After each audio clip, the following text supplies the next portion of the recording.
magbahagi sa ating kapwa-tao. Ako po si Father Eric Arada mula sa Si Diyos ng Lipat Cura Paroko ng Santa Clara ng Assisi dito sa Barangay Santa Clara, lungsod ng Santo Tomas, Batangas. Magandang araw sa ating kalakbay, sa ating panampalataya at patuloy ang pagninilay sa paglagad ng salita ng Diyos.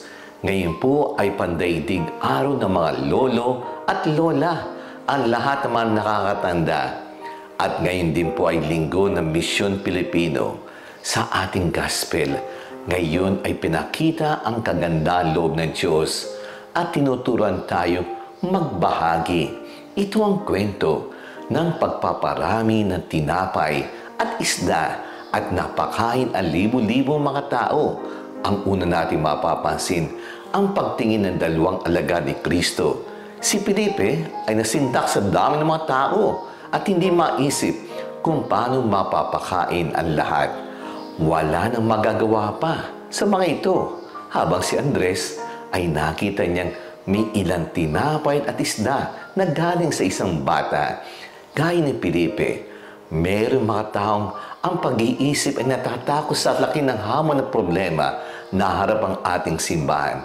Sabi ng iba, ang mundo natin ngayon ay komplikado at sekular at sarado na sa mensahe ng gospel.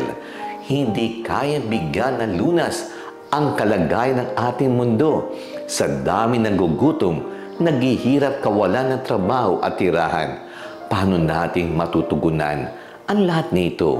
Habang si Andres, hinayaan niyang ibigay sa Diyos kung ano meron tayo at hayaan na ang Diyos ang gumawa ng himala. Madalas, duda tayo sa kapangyarihan na maliit na grasya. Meron tayong simpleng grasya ng kaibigan, pagmamalasakit, pakipag-usap at panalangin ay maging instrumento ng Diyos. Ang internet ay hindi pwedeng palitan. Ang paghawak at pagdamay ng tao.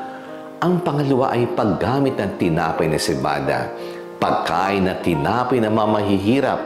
Madalas malaki ang nagagastos natin sa programa ng evangelization, paglago ng spiritual at pagbabago ng parokya. Walang pera na matutumbas sa personal nating pagsaksi, tapat ng pag-uusap at pagdarasal mula sa puso. Ito yung mababili at ng programa, hindi kailangan ni Jesus na mamahalin na tinapay para maghimala. Ang pagbabago ng parokya ay pwede maganap kung ang tao ay isinasabuhay ang gospel araw-araw. Ang evangelization ay nangyayari sa tapat na pagsaksi sa bawat buhay. Ang paglago sa buhay spiritual ay nagana sa panahon ng Diyos na kanyang biyaya. Ang huling pagninilay ay ang natira ng mga pagkain. Ang matira ay pwedeng magamit sa kinabukasan. Hindi nasasaya ang biyaya ng Diyos. Ang salita ng Diyos ay may kapangyarihan sa kinabukasan. Ang malasakit sa kapwa ay maalala sa kinabukasan. Ang magandang aral at karanasan ay hindi nalilimutan bagkus magtuturo at magpapalakas sa buhay nating Kristiyano. Laging tandaan ng aral ng himala ay hindi kung ano ibinigay ni Jesus, kundi kung ano ang ating ibabahagi sa Diyos. Doon siya gagawa ng himala. Let us pray. Loving Father, your word is food for my soul and refreshment for my heart. Thank you for sending your precious Son into the world to be bread that came down from heaven to feed my hungry soul and give light to those that died in their sin. In Jesus' name, amen.